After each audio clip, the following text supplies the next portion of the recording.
and welcome back for another tutorial. Today we are diving straight into the holiday season and we are going to be making up some beautiful stockings.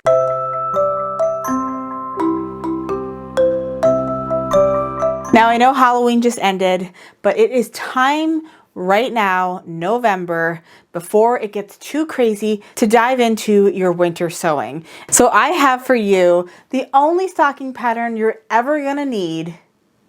You only need to buy it one time, and that is your beautiful standard stocking. How gorgeous is this?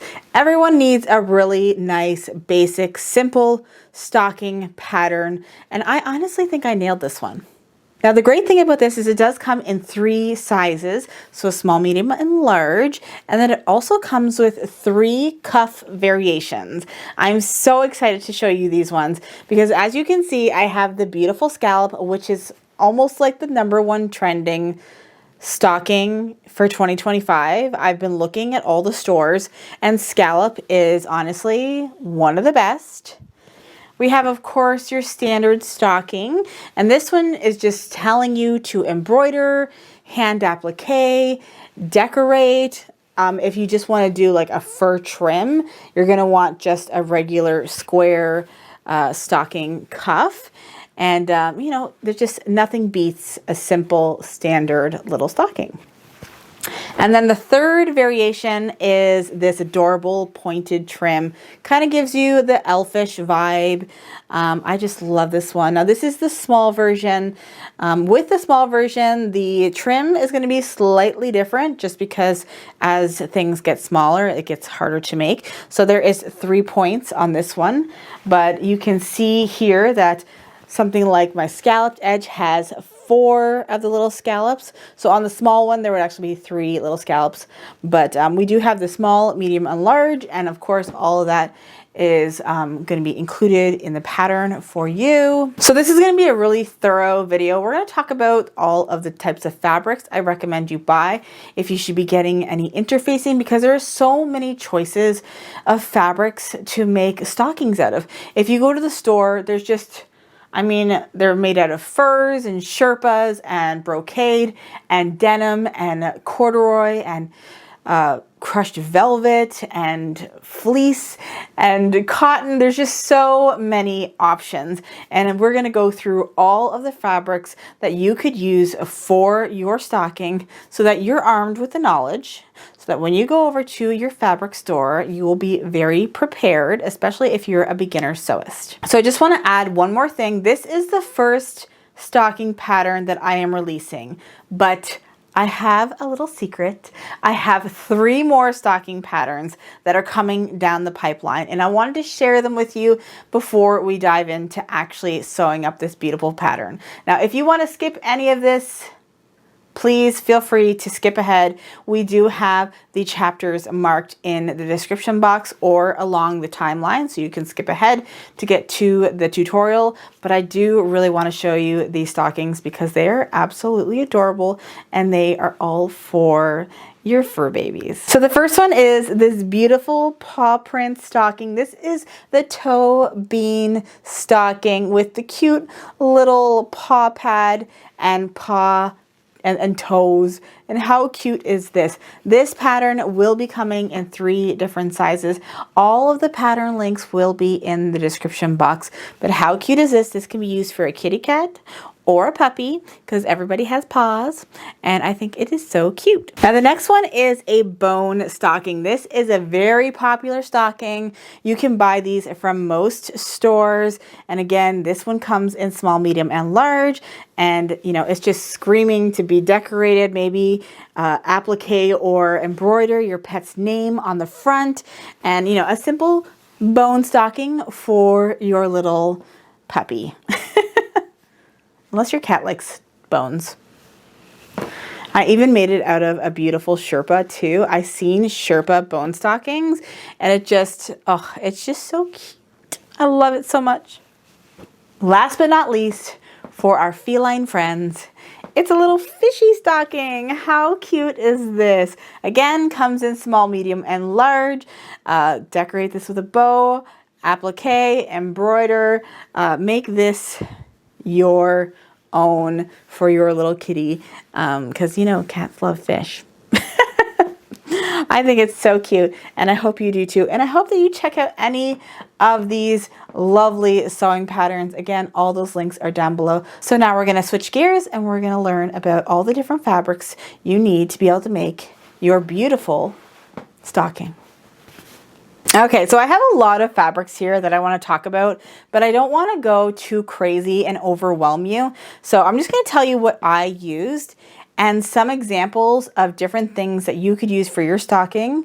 But if you have any questions, feel free to DM me or leave a comment under this video and I will be happy to help you. And of course, the community is always there to help as well. So with this stocking, I did make it out of a low pile corduroy, which is really soft and beautiful. And then I used sort of a higher quality cotton fabric that's a little bit thicker. So I do have cotton fabric that is kind of thin. It's like a broadcloth. This would be good for a lining, but I wouldn't necessarily use it for the cuff.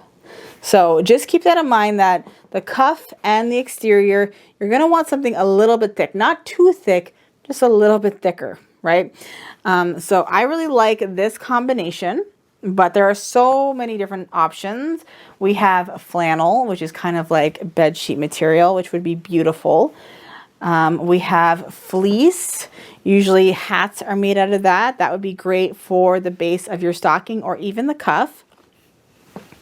We have Sherpa, which would be great for the cuff if you're doing just the regular square cuff. And then you can also get things like tablecloths or old curtains if they are in the colors that you want. That would be great because they're nice and thick. I also have something like this, this is actually a curtain fabric.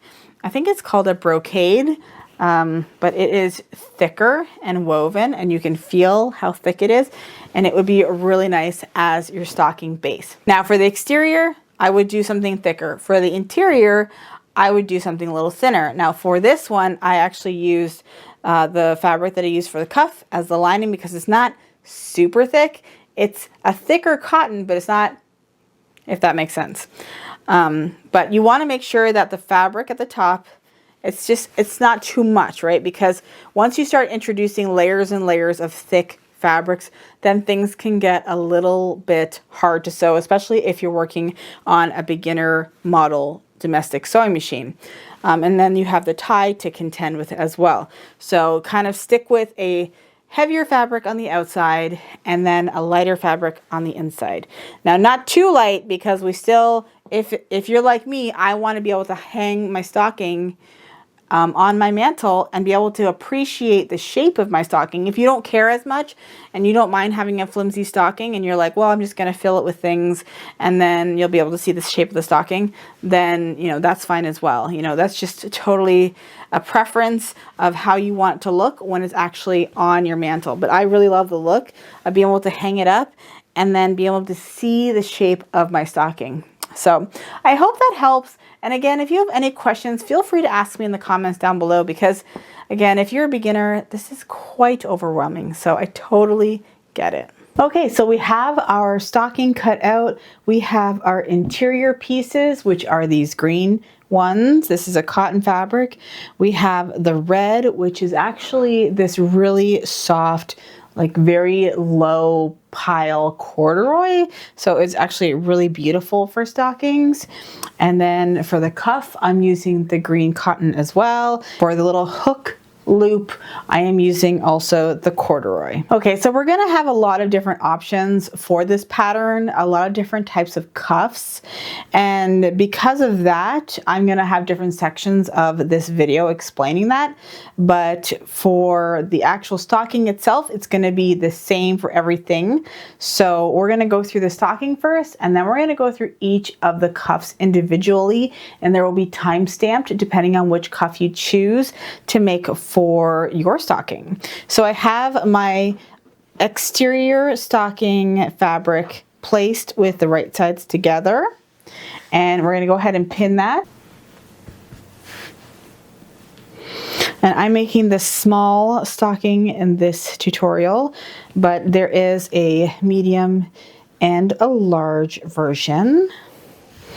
So you can make, bigger ones for mom and dad and have smaller ones for the kiddos. Or, if you have limited fireplace space and, you're not able to fit the large ones on, you can choose to make a bunch of small ones or a bunch of medium ones.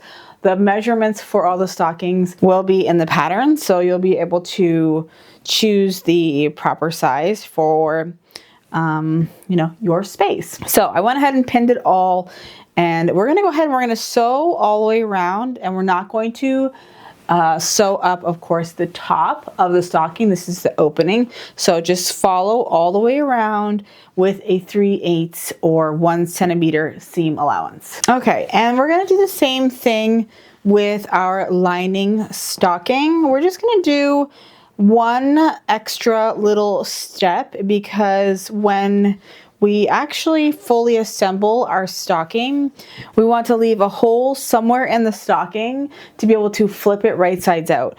And I usually like to choose a straight area of the stocking, so you could put it in the back or the front. It doesn't matter. I usually like to put it in the back, so I like to put pins sideways so I can just remind myself. And then when we sew it, we're going to sew down, stop, and we will back tack our stitches, take it out of the machine, and then restart here, and then we're going to sew all the way around just like we did with the exterior stocking. So very, very easy, very straightforward.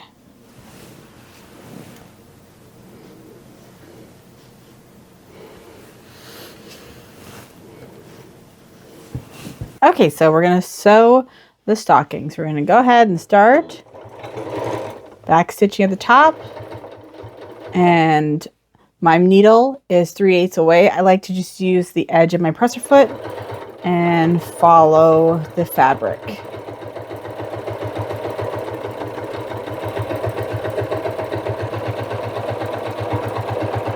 Now when you're going around a curve, you can slow down. Just keep an eye, making sure your presser foot is on the edge of your fabric.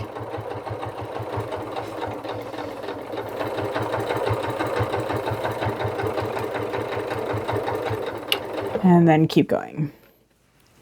If your fabric tends to shift around a little bit, that's okay. You can just kind of move it back to where it's supposed to be. This corduroy is a little bit slippery, so it tends to do that.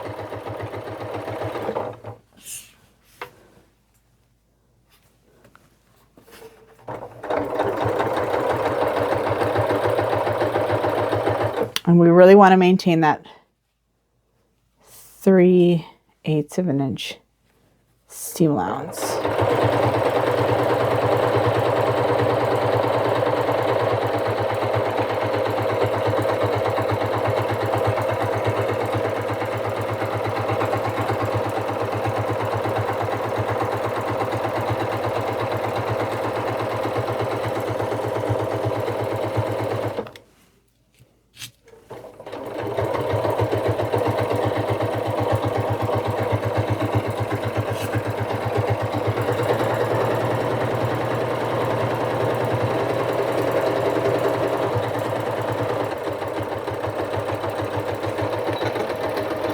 Right to the top, and we're going to lock those stitches.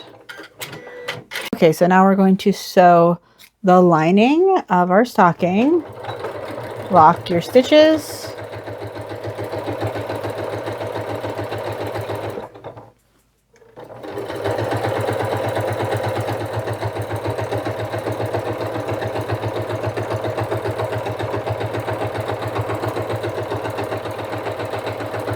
Going around.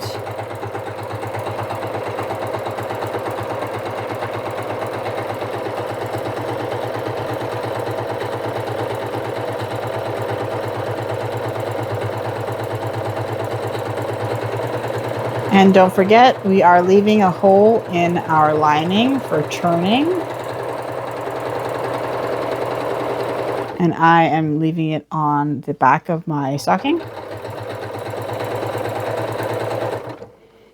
And I'll just remove my pin. I just locked my stitches right there. Press my scissor cut button. And then we'll move up. It doesn't need to be super big. It just depends on the fabric you're using. If you're using a really thick fabric and you're worried that it's going to be really difficult to turn, you might want to make that hole a little bit bigger. But if you have a thinner fabric like I do, like you really don't need that much space. So like 4 inches is plenty. Okay, lock those stitches at the beginning and the end.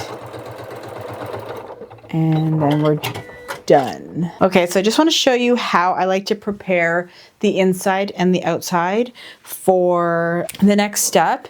And I have some pinking shears here. And I also have my scissors.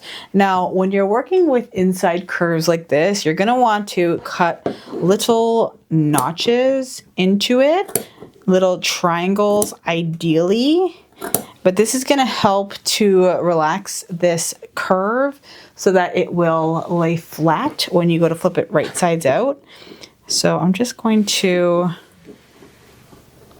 without cutting into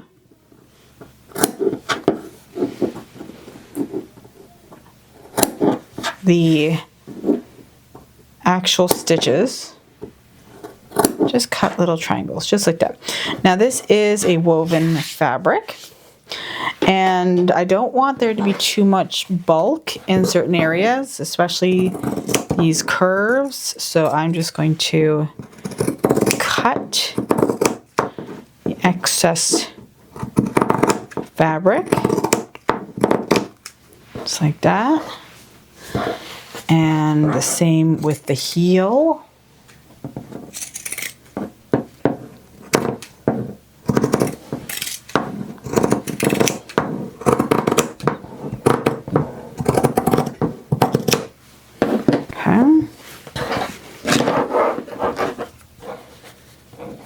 And I don't care as much about the top here, but if you want to pink it just because it is woven, then feel free to do that. With the lining fabric, because the two linings kind of come together, we just want to reduce the bulk.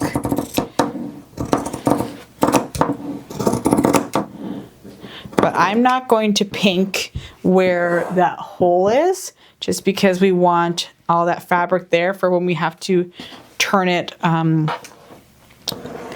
we have to close up that seam.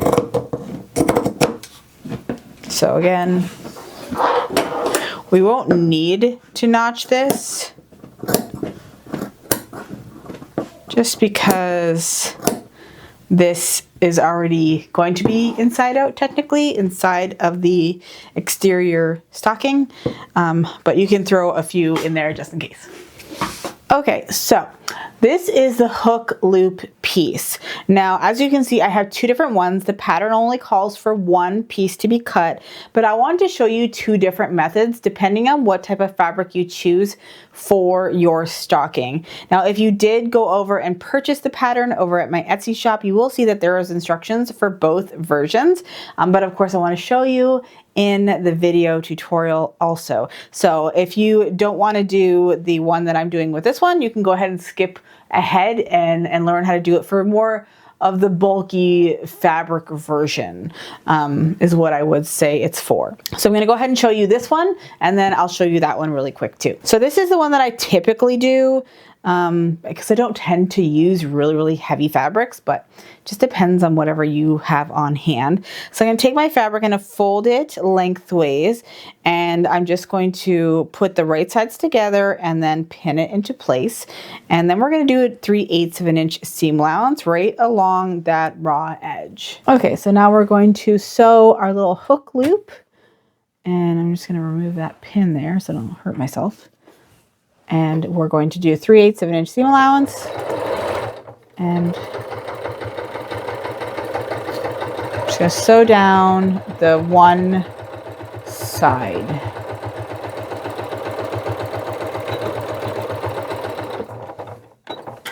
Just like that. Okay, so I have my little hook loop all sewn here. So I'm going to go ahead and take a turning tool. This is the one I like to use. You might have something similar. There are just several different versions. And there's a little hook on the end here, kind of like you remember the hook rugs we used to use as kids? And we're just going to stick it down that hole and hook it on, and then we can flip it right sides out. And this is why this method only really works for the thinner fabrics. This corduroy seems to work well. It's not a super thick corduroy, and it also has a little bit of stretch to it. So that helps a ton. But if it's a thicker fabric that you can't flip, you think, then I would definitely look into doing this second method. Okay, so I brought it out just like that, and I'm going to grab my little bone folder, or if you have a poking tool, just to kind of flatten out this piece.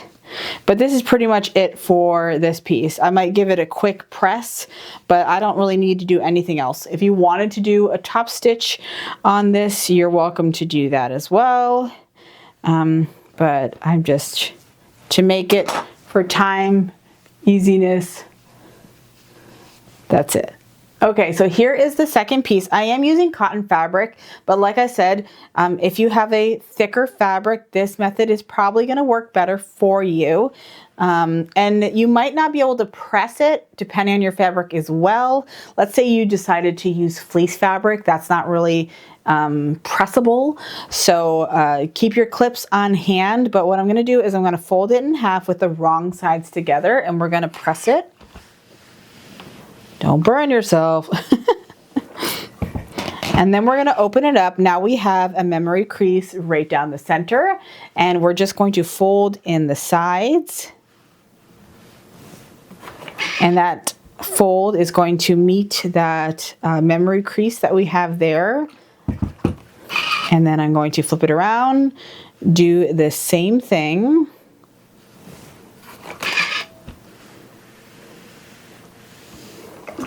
And then I like to fold it in half again. And this is kind of like making bias binding. So if you've ever done that before, that's essentially what we're doing. So if you're able to press it, that's great. If not, then I would do all the folds very carefully and then just kind of clip it, and it'll stay. That's what I did with my fleece fabric, and that was fine. But just know that fleece fabric is really thick, so when you do actually go to put it in your stocking, it's going to be super thick. So once you have that all done, then we're just going to do a top stitch down both sides, and then that's going to create our little hook loop. Okay, so now we're going to go ahead and sew the other version of our hook loop. And you can use a matching thread if you don't want this to be too noticeable. You can also sew just one side like I am, or you can choose to sew both sides. It just, whatever look you want. If I was just doing a matching thread, I probably would only sew one side. But doing top stitch on both sides, if you're using a thicker fabric, definitely helps to make the fabric lay flatter. Of course, we don't really have that problem with just regular cotton, but just keep that in mind depending on what type of fabric you are planning on using. So you can choose which variation you want to do depending on, again, the fabric that you're choosing. There's just so many fabrics that you can use to make stockings. So I really wanted to give you all the information, all the different techniques, so that no matter what fabric you come across, you're able to achieve beautiful stockings for your family during the holiday season.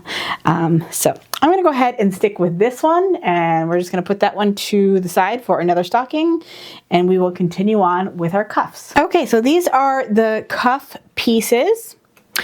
And this is, of course, the plain version, kind of your traditional stocking cuff.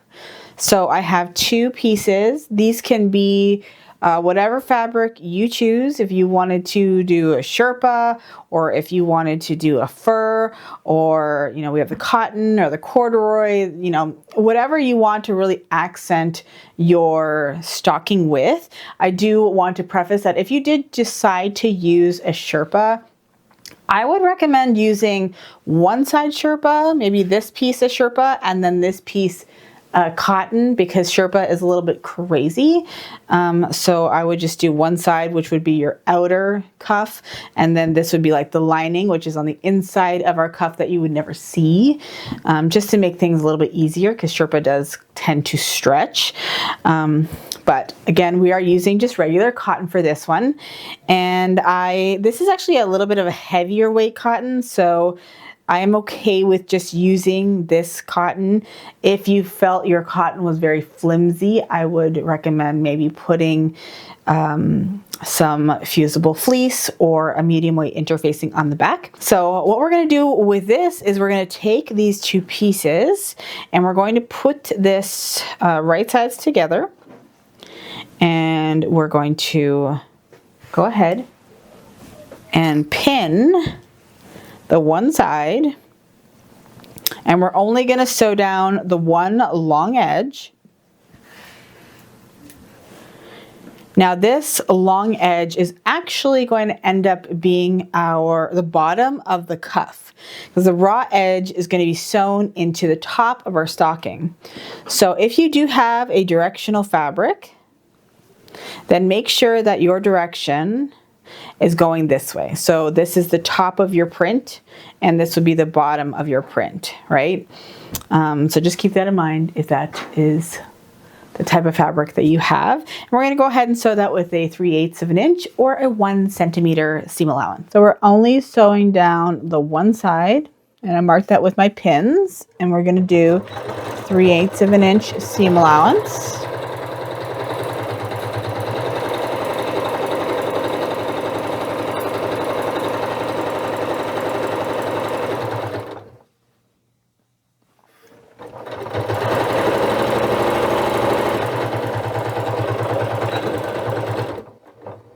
Okay, just like that.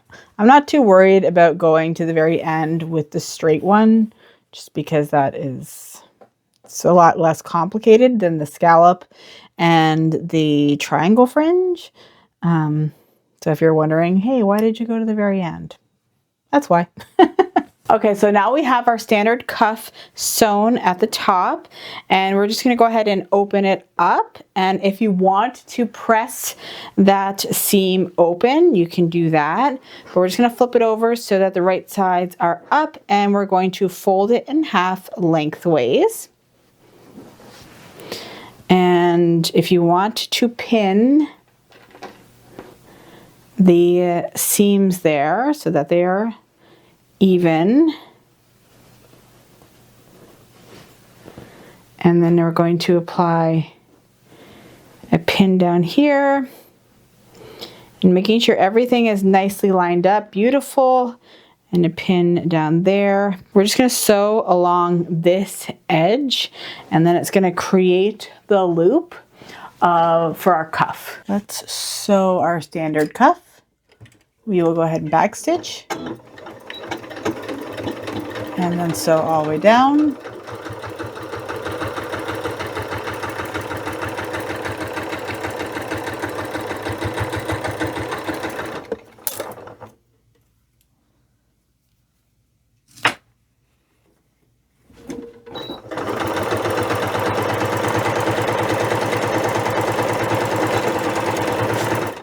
Just like that. Okay, so now that we have our cuff completely sewn, you can just take it and then flip it with the right sides out. We're just kind of folding it in half. If you've ever made cuffs on a shirt or pants, essentially the same kind of concept. So keeping that seam sort of at the top there, and you can, bring it over to your iron and press it nicely, especially that top seam if you like.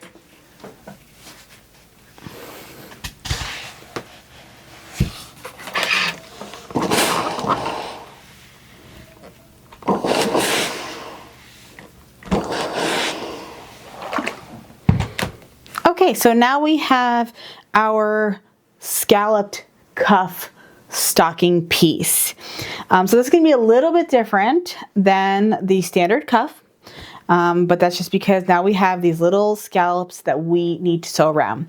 So the first thing we're going to do is we're going to take our fabric and we're going to put it with the right sides together. So just like the standard cuff, I am using a regular cotton fabric. It's a little bit heavier weight, but if you're concerned about your scallops not forming nicely, which is definitely a thing, then I would definitely put an interfacing onto the back, even if you just put it down here, just so that your scallops actually show up and you're able to differentiate each one nicely.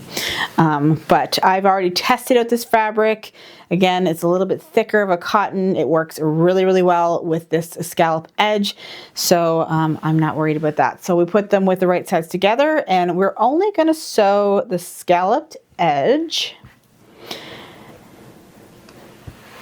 And we're going to take our time. If this is the first time you've ever sewn anything like this before, there's a little bit of a learning curve, but of course I'm going to walk you through it. It's very, very easy. I'm going to take some chalk here, and like I said before, we do everything with 3/8 of an inch seam allowance. So when we start, we're going to start 3/8 in, and we're going to sew our scallop with that. I know it's a big seam allowance. It's going to feel a little bit weird because we're going to be sewing away, but that's really what you need to do. So I'm just tracing it out with my chalk. If you feel like you need to do that too, you can. This is just for visual, for you to see. But once we get up to here, then we are going to keep the needle down, lift your presser foot, and then we're just going to turn our piece and we're going to sew back down this next scallop and back up here. When you're up here, you should be 3/8 of an inch away from that point here. So it's gonna feel weird when you're doing it, trust me. You'll see when I actually show it. Of course, I'm gonna show you everything, but I wanna show you here first, just because it's a new thing. It might be new for you. And then we'll just continue on, right? Just going down. And if this is your first time, I would recommend doing the chalk. Why not? It can't hurt, right? Just make sure that you maintain that seam allowance. And then when you get to the very end, we're going to stop with 3/8 from the edge. And yeah, that's it. So I'm going to go ahead and take you over the machine and we're going to see how this goes. But don't worry, you got this. Okay, so now we're going to sew our scalloped edge, and we're going to start 3/8 in, and because I have my little chalk lines, we're going to really zoom in here so that we can see what we're doing. And again, go slow, take your time. You don't want to rush these things. Okay, clearly my concept of 3/8 is very, very off with my chalk line. We're just going to follow the presser foot because we know that is correct. So following that, and then we go up. And I can see, it's hard to tell from that angle, but I can see that I am directly over that point here. So now I'm going to lift my presser foot, and then I'm going to turn, and then I'm going to sew back down.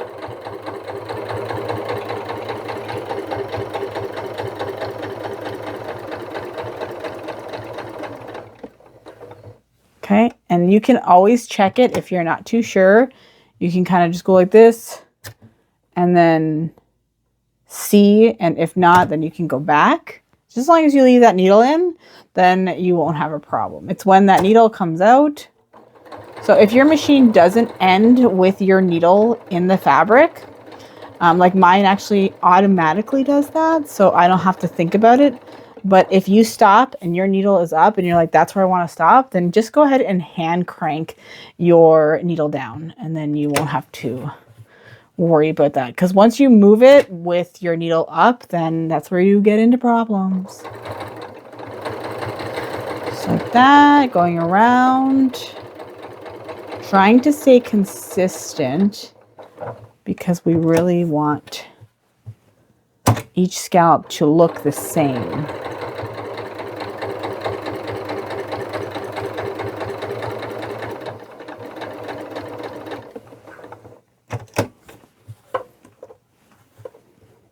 Just like that. Here you go.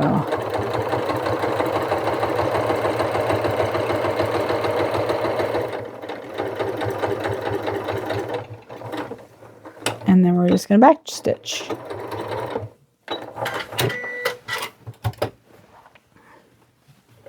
So as you can see, I'm pretty way off, but you can tell that my stitches are consistent because I followed the edge of the fabric. Okay, so now we have our scalloped cuff all sewn. So now we're gonna have to do a few things first before we sew the sides to make sure that our scallops actually show up and we're able to see them.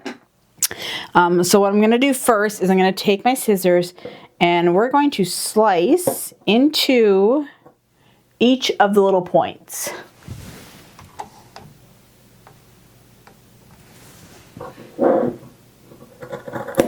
Now by doing that, it helps to relax the fabric so that when you flip it right sides out, you're able to actually see those little different, you'll be able to see the scallops essentially. I'm going to go ahead and take some pinking shears and I'm just going to cut some of that excess fabric off as well.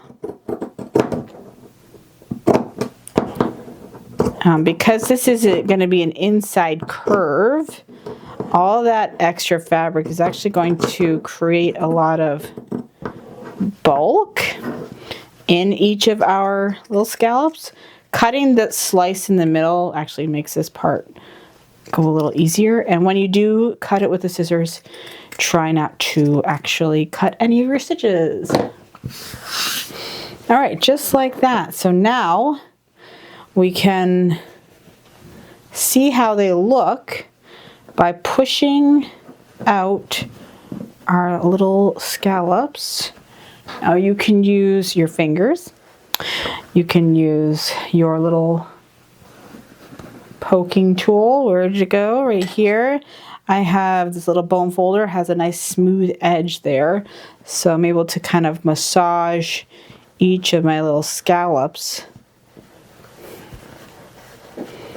Now you'll notice when you get here to each one, if you find that it is puckering, then you didn't cut a slit deep enough. We don't want puckering. There's maybe a little bit of a pucker, but that's okay because you'll probably be able to work that out and stretch that out with your iron. But if it's too big of a pucker and no amount of kind of massaging it with your fingers, poking it, stretching out the fabric is reducing that, then you're going to want to flip it inside out. And we'll go ahead and cut deeper into that. If your scallops look a little wonky, there's a good chance that your skills, your sewing skills just aren't there yet. It's okay. Embrace the chaos. Embrace the fact that you might not be perfect, but you are trying, you're doing great, and don't worry about it. This one's not perfect, and nothing in life is perfect, right? So I'm just going to go ahead, give this a really good press Apply some steam. Tell your fabric what you want it to do. Just like that. Okay. And now we're going to open it up. And we can just kind of fold that down. And then we're going to fold it in half lengthways.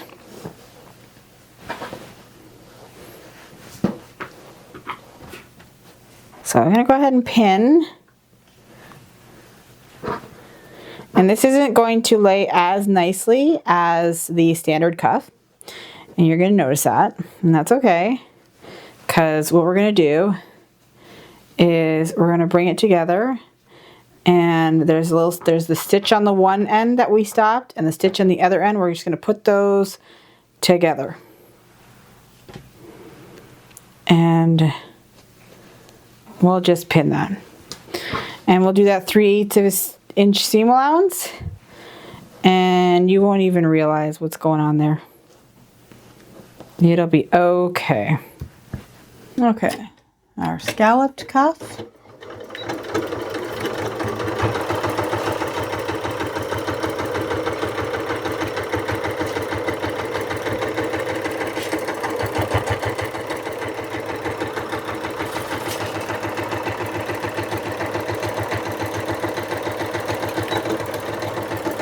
Back stitching at the end, just like that. So now once we've done that, we're going to flip our scalloped edge cuff in right sides out. That is right. And you can kind of lay it flat. And there might be a little bit of puckering over in that side. That's kind of normal, just because of that scalloped edge. And we can go ahead and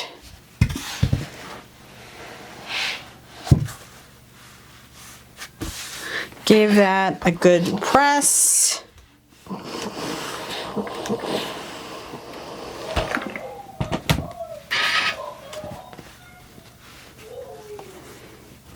And you can try to flatten this section here, but it should be fine. That's our cute little scalloped edge. How sweet is that? Now there is 3 on the smaller one, just because it gets more tricky with the smaller stocking. But if you make the medium or the large, it will have 4 scallops, which is really cute. Okay, so bummer, I ran out of the fabric that I was using in the rest of my stocking, but I do have this lovely green cotton fabric. I would recommend putting a interfacing onto the back of this just because of these little triangles here. It's very elf-ish looking, but we are going to do the same thing that we did with the scallop. If you already watched that section of the video. If not, that's fine. I'm going to show you. We have the fabric cut out. Make sure you do really well making all of these little triangles nice and straight. I used my ruler to make sure as I was cutting it out. And we're going to go ahead and put it with the right sides together. Now, if you do have a directional fabric, hopefully when you were cutting it out, then this is going to be the top of the cuff here. That's going to be in the actual stocking itself, and this is the bottom. So making sure that your direction is going the correct way. And we are going to sew only this little trim here. So I like to start over here at 3/8 of an inch seam allowance. I'm going to use some chalk just to give you a good example. And I just like to sew down, maintaining a 3/8 of an inch seam allowance. We're going to stop there and make sure that we are lined up with that point, and we're going to pivot our fabric. So you lift your presser foot, turn your fabric, and then we will sew back this way. And you're going to keep sewing until you are in line with this point here. So it's going to feel kind of weird, just like the scallop if you watched that portion of the video. And then again, you're going to pivot your fabric and then you're going to go back down. Just maintain that 3/8 of an inch seam allowance the whole time.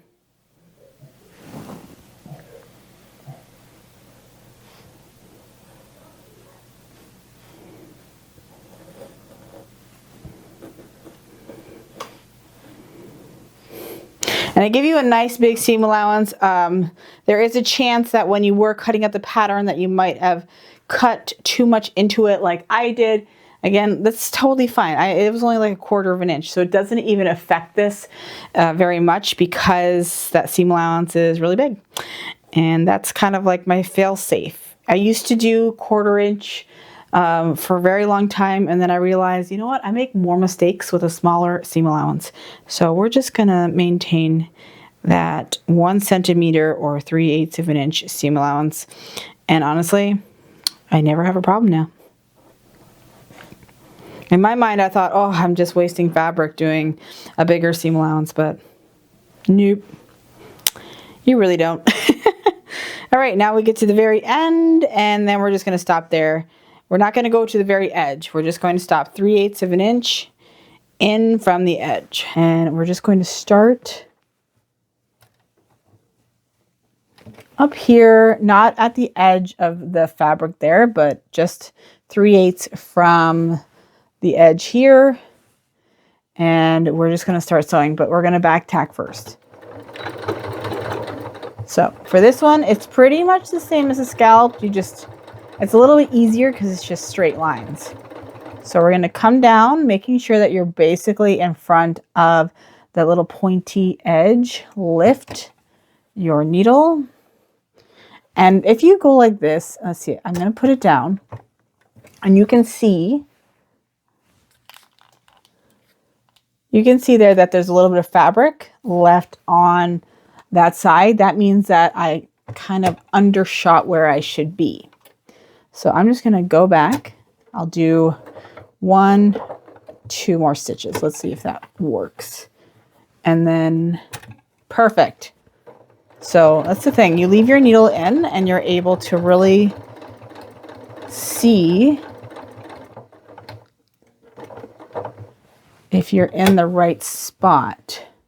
So see how if I put my presser foot down, I am way over here. So that means I need to go back. And I'm going to do 1, 2, 3. Let's try that. Perfect.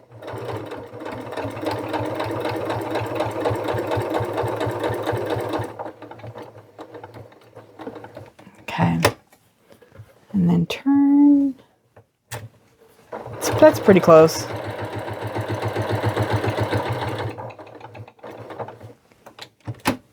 I'll turn. Doesn't have to be perfect, but if it looks like it's at least 1 stitch off, then take the 2 seconds and come back and do that extra stitch.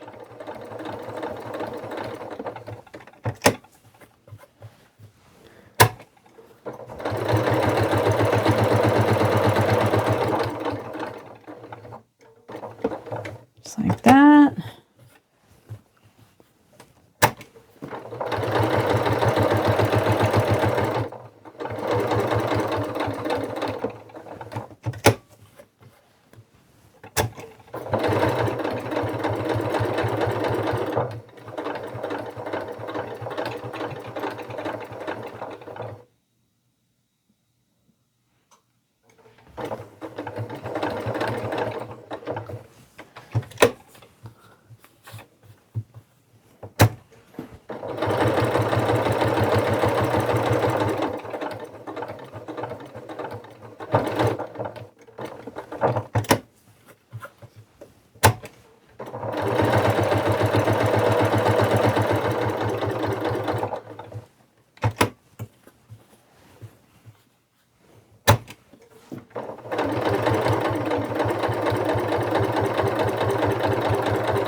All right, last one.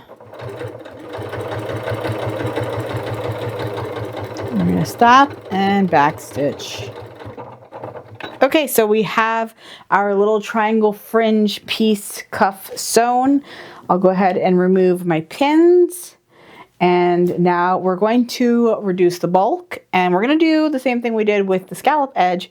We're going to take our scissors and we're going to snip towards the inside triangles. Do not snip the thread or the stitches. And if you do, then just, put it under the sewing machine and resew it. And then I'm going to take my, you don't as much need the pinking shears really. I mean, if this is a woven fabric, so pinking shears would help to prevent it from fraying. But you could cut it down with regular scissors if you wanted to.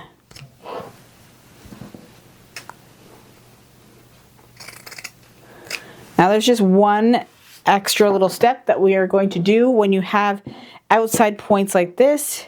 You're going to snip the top off right next to that point, and then you'll be able to poke out that corner, and it's going to be nice and sharp. Get as close as you can without snipping your threads.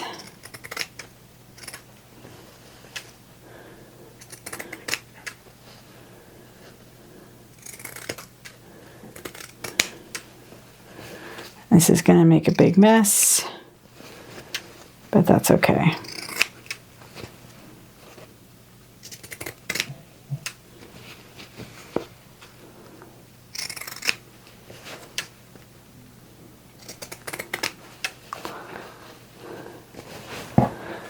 And one more. Okay, so now we're going to go ahead and get our ironing board, and we are going to poke out these little fringe pieces. And I'm going to use my poking tool.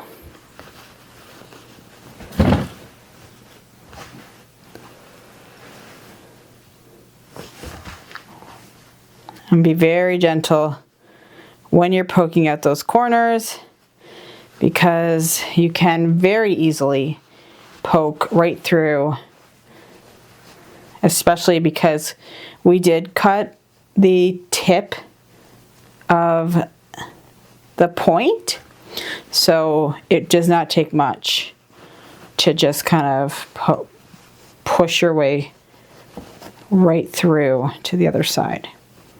So just kind of gently massage it.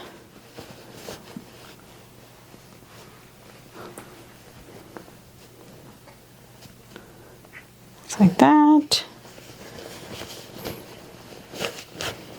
Do the other one.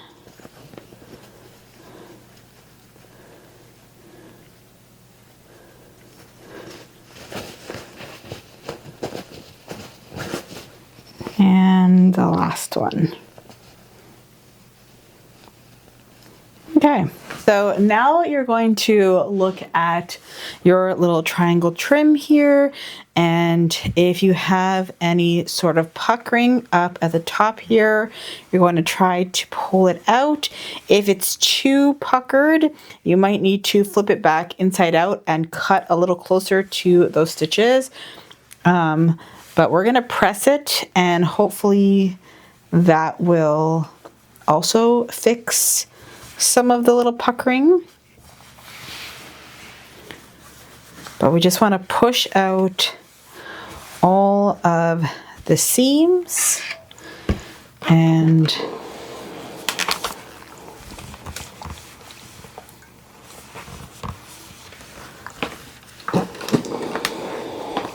just like that.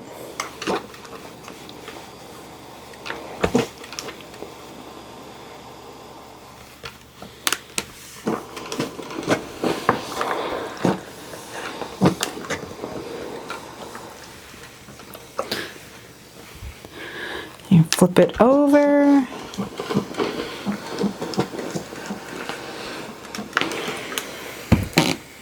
So you can kind of see that these ones are a little bit better. That one is a little bit more puckered than I would like. So I can go a little bit closer, but like I said, you do not want to get too close because we do not want to cut the stitch. Just like that.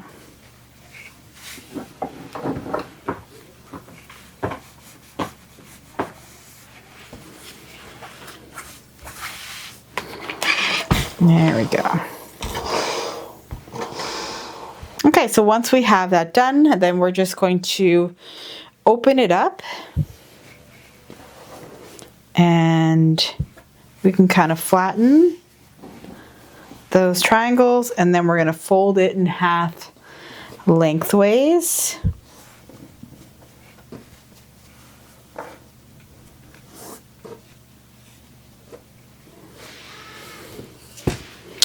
And we can put some pins. And when we get to that little side seam here, just bring the two ending stitches together. You can put a pin there. And then you can put another pin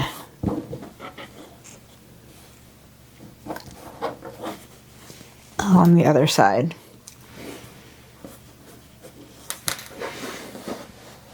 Okay, and then we're just going to sew down here with a 3/8 of an inch seam allowance, and you want to get right up to that stitch.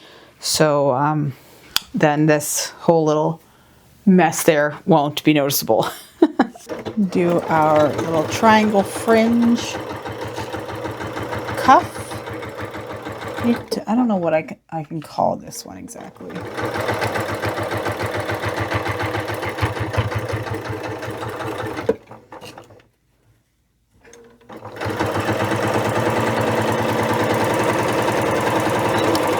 And back stitch. Just like that. Okay, and now we're just going to take it and we're going to flip it with the right sides out.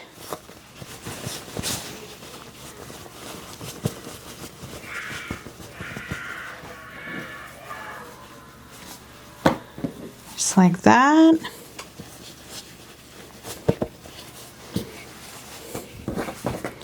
And then you can go ahead and press that side seam nice and flat. And you have your finished little elfish cuff. I'm not sure. I need to figure out a name. You let me know in the comments, what would you name this cuff? And I will put that in the pattern. Because I don't know. I need some help with that. Okay. So now we have the little elfish cuff. We have our little scalloped edge, and we have our traditional plain cuff. And so from here, everything else is the same. You just choose your own adventure. Now I am going to be using the traditional cuff. So now what I'm going to do is I'm going to take my exterior stocking. We're going to flip that right sides out.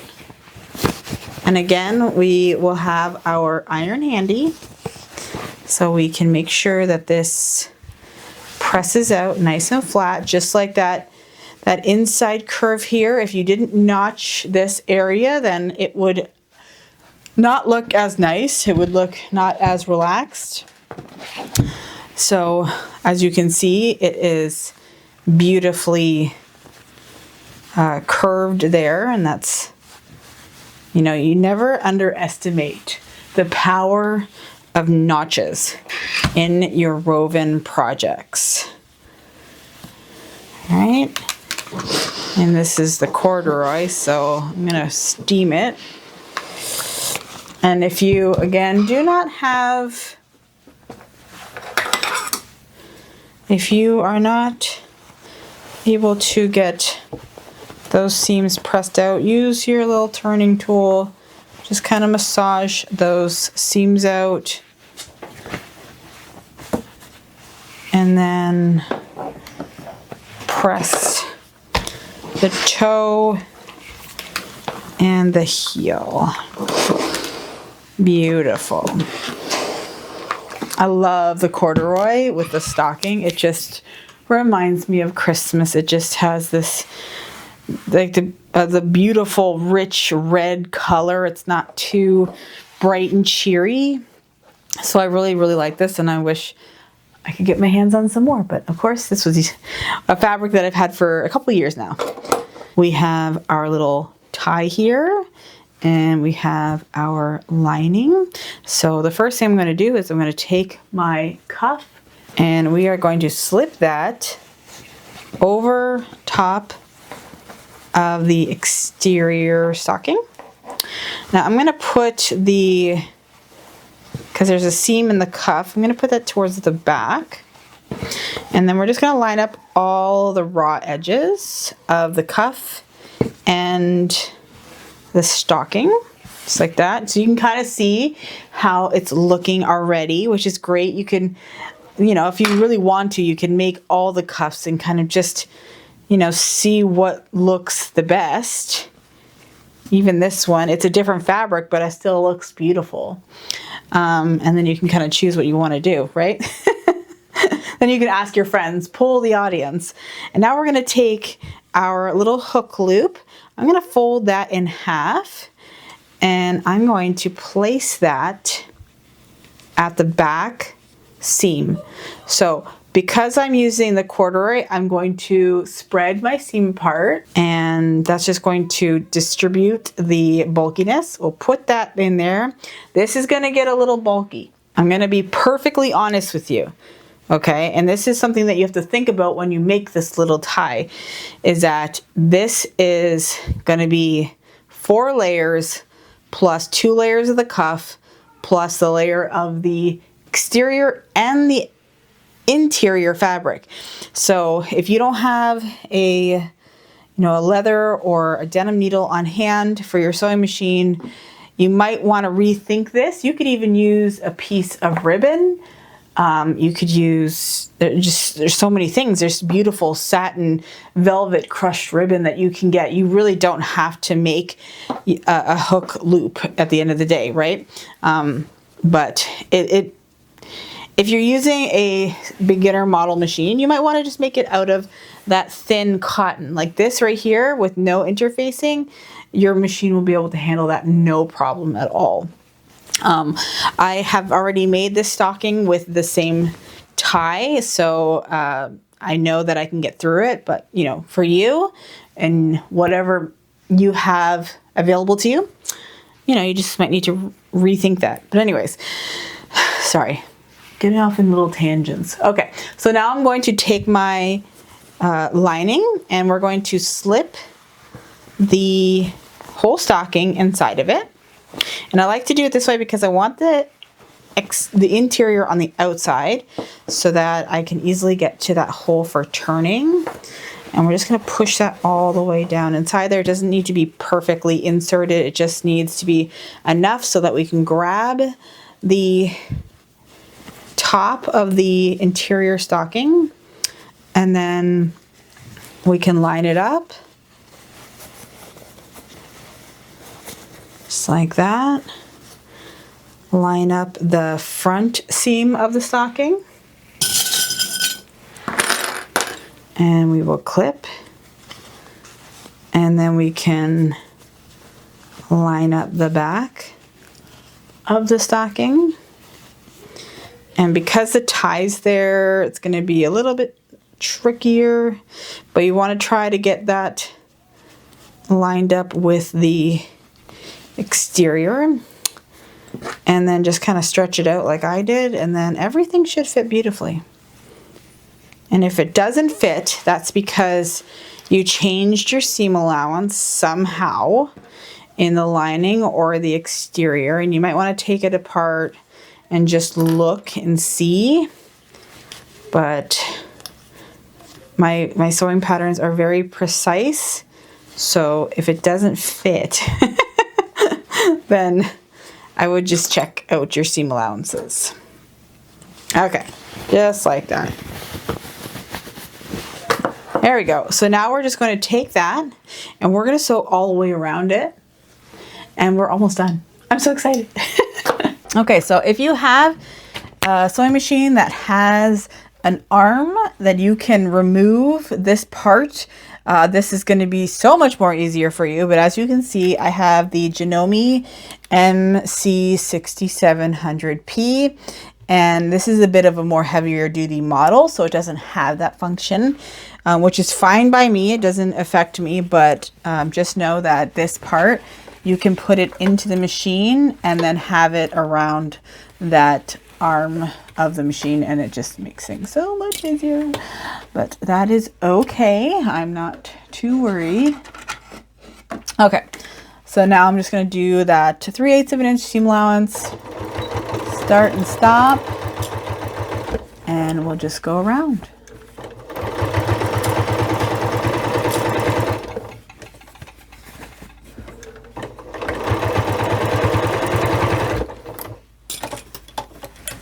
Now I don't have my strongest needle in here, so we're going to see. This machine does have very good piercing power. So it shouldn't be a problem, but you never know. So I'm coming up to the bulk. It's going to get a little bulky. So I'm going to use this right here. It's called a hump jumper. And I just like to put this behind my presser foot, and it's going to raise up my presser foot to be able to get up that little hill there. It just keeps your presser foot level.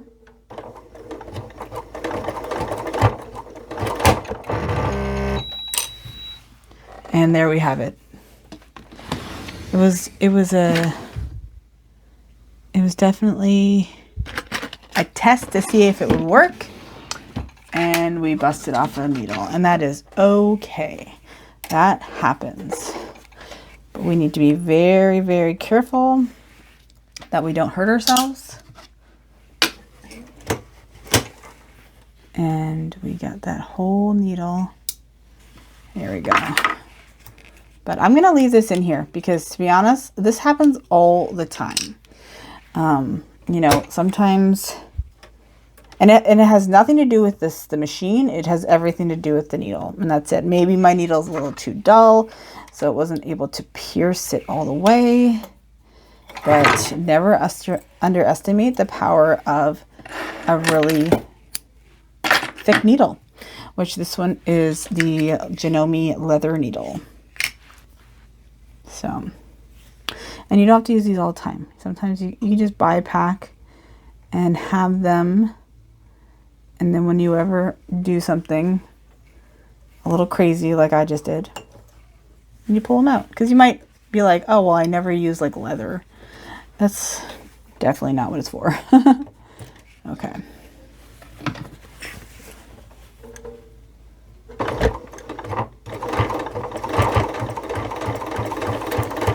As you can see how beautiful that went through, no issues, and like I said, it could have been a dull needle, or it could have just been the fact that it is a size 10 needle and really shouldn't be going through that kind of thick fabric. But having a needle that isn't quite the size that you need. This one actually didn't skip any stitches, but that's something that you will find skip stitches for sure. I love this machine though, honestly. The fact that there's no skip stitches is shocking to me because I had so many of that. Okay, so now that we have our opening sewed up, now we can just flip it through the hole that we left for turning. Just like that. And then we can take the lining and we can just tuck it in. Now I like to kind of give it a quick test run. I know I haven't closed up the hole on the inside yet, but I just want to make sure that everything is the way it needs to be. So the top, I'm just inspecting to make sure that my seams are all beautiful. They're all, I didn't fall off any of the fabric. Everything is sewn beautifully, because if it's not, then this is when you would turn it right back inside out again and fix those little mistakes. This is such a cute little stocking. I love this size, especially if you have like a little baby, or if you have, you know, someone's having a baby for like right before Christmas, and you can fill it with some cute little things. It's just, and this is screaming embroidery, and I don't have an embroidery machine yet, but oh, I'm just obsessed with these two colors. This is just so classic, traditional Christmas colors, and I wish I had more of this fabric, but I found it at the thrift store a long time ago. So of course, it's actually a floral print if you look really closely to it, but it just works. I love it so much. So now after that, we've inspected, make sure that everything is beautiful, cut off any threads.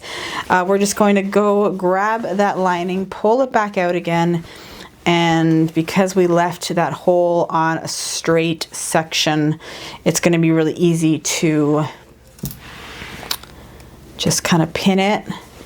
You can do a invisible stitch or a blind stitch, whatever one you want to call it, and or you can just take it over your machine. You can do a quick top stitch right along there, and then we'll just close up that hole, and no one's ever gonna know because it's gonna be on the inside. So I'm gonna use my machine.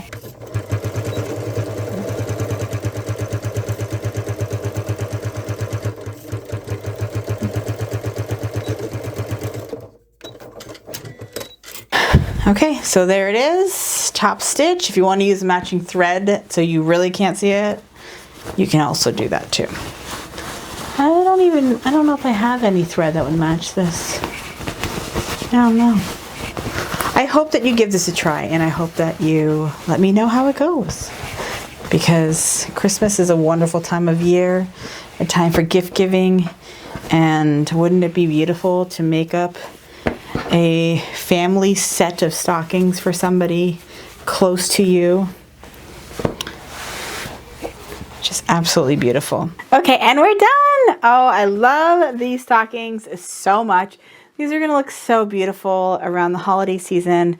It is always my favorite time of year, and I hope that it is yours too. Let me know which one you make and send me photos. Hit me up on Instagram. I want to share with everybody your makes, or leave a review under the pattern if you do go over to my Etsy shop and purchase it, because you know, everybody needs to know that this is a really good stocking pattern, right? So of course, if you're new to the channel, I would love it if you hit that subscribe button.